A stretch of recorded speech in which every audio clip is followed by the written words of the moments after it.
Hello friends and welcome back to another gardening video. In today's video, I'll unbox Ugaoo Carnation Seeds and I'll show you two different methods on how you can sow these seeds to get maximum number of carnation plantlets. Dianthus caryophyllus or carnations are native to Mediterranean regions. Actually, I purchased 3 different seed packets, but in this video, I'll just show you the unboxing and review of carnation seeds only. So the first seed packet that came out was carnation packet itself. I had ordered these in the month of October and I received them on 31st October. So in the first week of November 2025, I planted these carnation seeds. So first let me open up the packet and show you what kind of seeds I have received and whether they are of a good quality or not. First thing I always do is check up the expiry date, and it was within the expiry date. And when I took out the seeds, I saw that the seed quantity was adequate and the seeds were of a good size and they were all dark black in color, which meant that the seeds were mature enough. Now if you have a huge garden, then you might need 2 packs of these seeds, but because I have only a small balcony garden, so these seeds are enough for me. So now let me show you the first method of sowing. For that I have used this trichoderma powder, which is a biofungicide. I took some trichoderma, added water to it and mixed it well. Then I took the carnation seeds and I added this trichoderma powder on the carnation seeds to cover the seeds and give it a coating of this fungicide powder. Now since my solution was a bit too dilute, I added some more trichoderma powder and I coated the seeds and I allowed them to dry off in a cool dark area. I didn't put it under the bright sunlight, and once the seeds became dry, I'm going to use this. So I used a small plastic pot, and for the soil I'm using a well draining soil with some compost, and I also added a little bit more trichoderma powder because I am having some fungal issue during this time, as there is very less sun and my balcony is a covered one. So make sure that the soil is well draining. That means it should have some amount of sand or perlite in it, and then you can fill up the container with the soil mix. So in this first method, you have to simply add the seeds on the soil. So over here I have added 3 different varieties of seeds. The middle one is the carnation seed, and then you have to just cover up the container with a light layer of soil, just to make sure that the seeds are just covered up and the birds or nobody else eats them up. I tapped the soil a little bit and I watered it. Remember to use a sprayer bottle to water the seeds. Otherwise the seeds will move here and there and clump together. After this, leave it in a semi-shaded area and allow it to germinate, and over here you saw how it has germinated.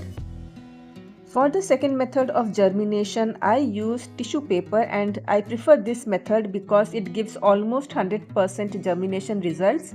Even in the soil method, sometimes I find that some of the seeds don't germinate, but using this method all the seeds germinate. So simply put the seeds on a piece of tissue paper, cover it and give it a light drenching of water and store it in a plastic box by covering it, and keep it in an area where there is a little bit of sun, and soon you will see that the seeds will germinate and they will form such plantlets on the tissue paper. Once the plants become slightly bigger, you need to tear off the tissue paper and simply put them in the soil root down, and then cover it up with a little bit of soil.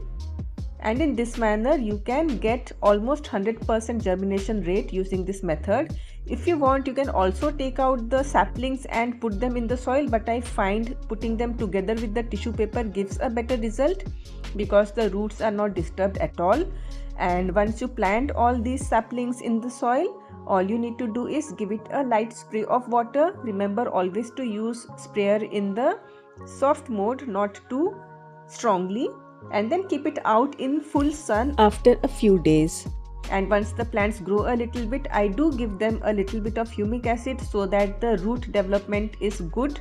You can add 1 to 5 grams of humic acid per liter of water. I give towards the lower side because the saplings are still not that big. So I put it in a sprayer bottle and I give it as a foliar spray as well as the soil drenching. So over here you can see the saplings have grown so big, and even my petunia cuttings has grown a little bit taller. So I'm going to give humic acid to all my saplings, and I did get quite a few of the saplings. Some of them did die out because I overwatered a little bit, the ones that had grown in the soil, especially that one, and the tissue paper one, almost all the saplings had survived. So I give them humic acid in this manner. Then once they have grown and given out real leaves, I'm going to plant them in pots. For that I have taken garden soil, compost.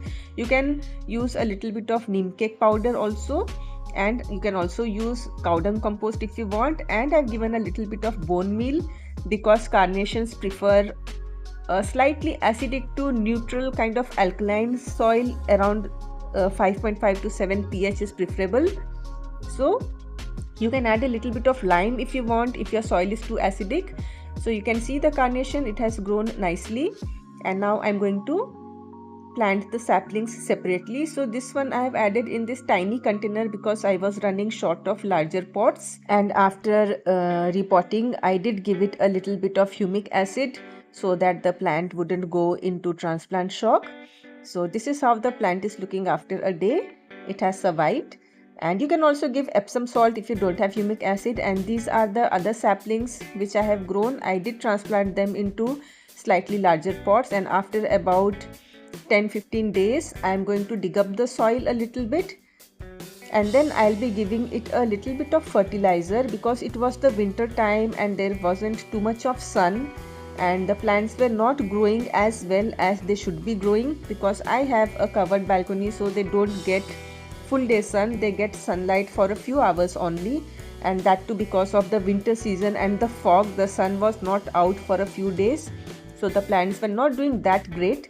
So I decided to give them some liquid fertilizer. So I have taken seaweed liquid fertilizer. This also you can add 3 to 5 milliliter per liter of water. I'll be giving it towards the lower side because my soil already has some compost.